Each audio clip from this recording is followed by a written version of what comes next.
सहना भवतु सहनो भुनक्तु सह वीर्यं करवावहै तेजस्विनावधीतमस्तु मा विद्विषावहै।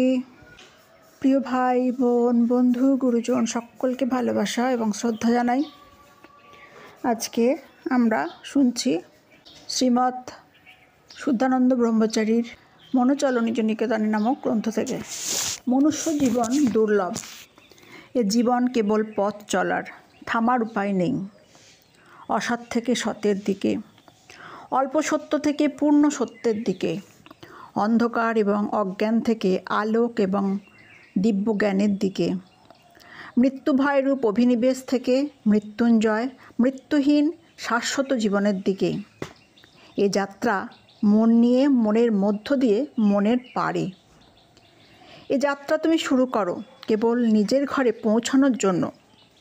কার আর অতিথিশালায় অধিক দিন কাটাতে ভালো লাগে? কেমন করে শুরু করবে?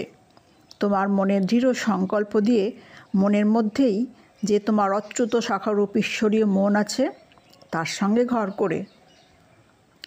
পথ চলা মানে নিষ্ঠা সহকারে চেষ্টা, অধ্যাবসায় নিয়ে লেগে থাকা, পুরনো অভ্যাসগুলোকে নতুন ছাঁচে ফেলে নতুনভাবে গড়া। আমাদের প্রত্যেকের হৃদয়ে আত্মারূপে ভগবান আছেন। আজ্ঞাচক্র থেকে সহস্রারে মস্তকে আবার তিনি পূর্ণ পুরুষ পুরুষোত্তম রূপে অধিষ্ঠিত। সবার মধ্যে আছেন, কিন্তু কেউ তো জানে না। যারা জানেন, যারা উপলব্ধি করেছেন, তারা পূর্ণকাম। মানব শরীরে সাক্ষাৎ ভগবান। তাই তো আমরা বিশ্বের সর্বত্র সর্বধর্মেই এমন সিদ্ধ মহাপুরুষদের, মহাযোগী যোগিনীদের শ্রদ্ধাপূর্ণ চিত্তে পূজা করি। আমাদের মধ্যে যিনি অব্যক্ত হয়ে আছেন, তার প্রকাশ মহাপুরুষদের মধ্যে দেখি। তাই তো শরণাগত হই সদ্গুরুর। ভগবান আমাদের মধ্যে আছেন, তাই মানুষ একদিন বুদ্ধ হয়।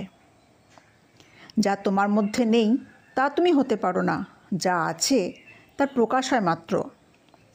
কেউ তার নিজের চর্মচক্ষু দিয়ে জগৎকে দেখে, মন বুদ্ধির গণ্ডির মধ্যেই সীমিত থাকে তার সংসার জ্ঞান। কেউ দেখে ভগবানের চোখ দিয়ে।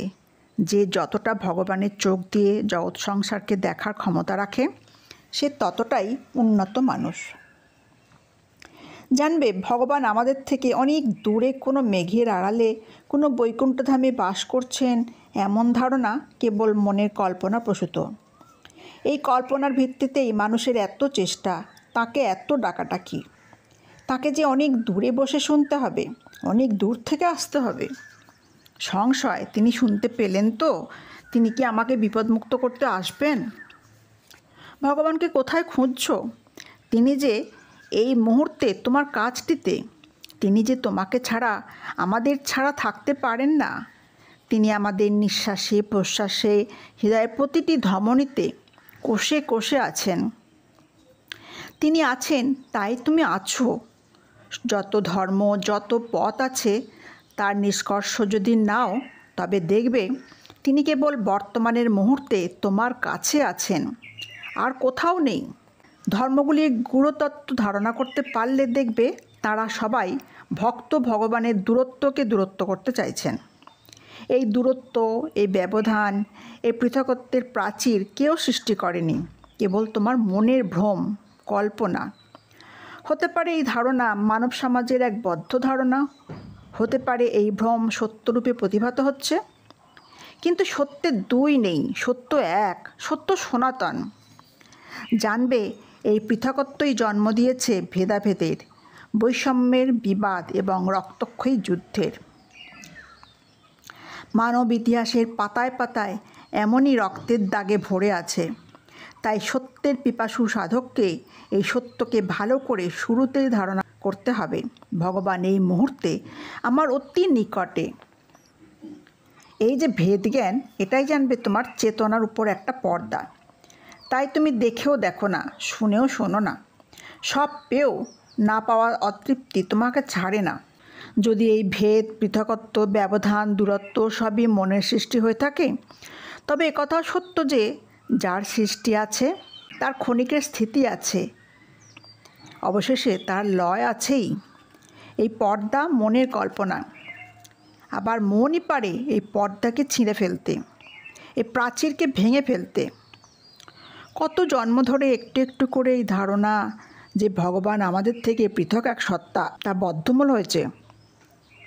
কত চিন্তা, কত ভাবনা, কত পাঠ, কত শ্রবণ, কত অনুভূতি পুষ্টি দিয়েছে ভ্রান্ত ধারণাকে। এগুলি আমাদের সংস্কার। এই সংস্কারই একটা অভ্যাসকে পুষ্টি দেয়। এই স্মৃতি, এই সংস্কার, এই অভ্যাসের আগাছা আমাদের অবচেতন মনে তার বাসাটা পাকাপোক্ত করে নেয়। তাই তো সংস্কারমুক্ত হওয়া এত কঠিন। তাই তো কোনো বদ্ধ ধারণার হাত থেকে মুক্ত হওয়া এত কষ্টকর। মনের অবচেতন স্তরে একটার পর একটা পর্দা স্তরে স্তরে জমে আছে। এই অজ্ঞানের পর্দা, এই ভ্রান্ত সংস্কারের আগাছাটাকে উৎপাটন করতে গেলে চাই ধৈর্য, অধ্যাবসায়, আত্মবিশ্বাস, সদ্গুরু বাক্যে বিশ্বাস, প্রেম এবং ভালোবাসা।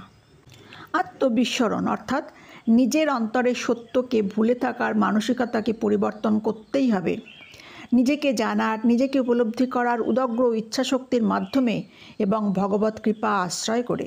আত্মজ্ঞানের পথই সেই যোগের পথ।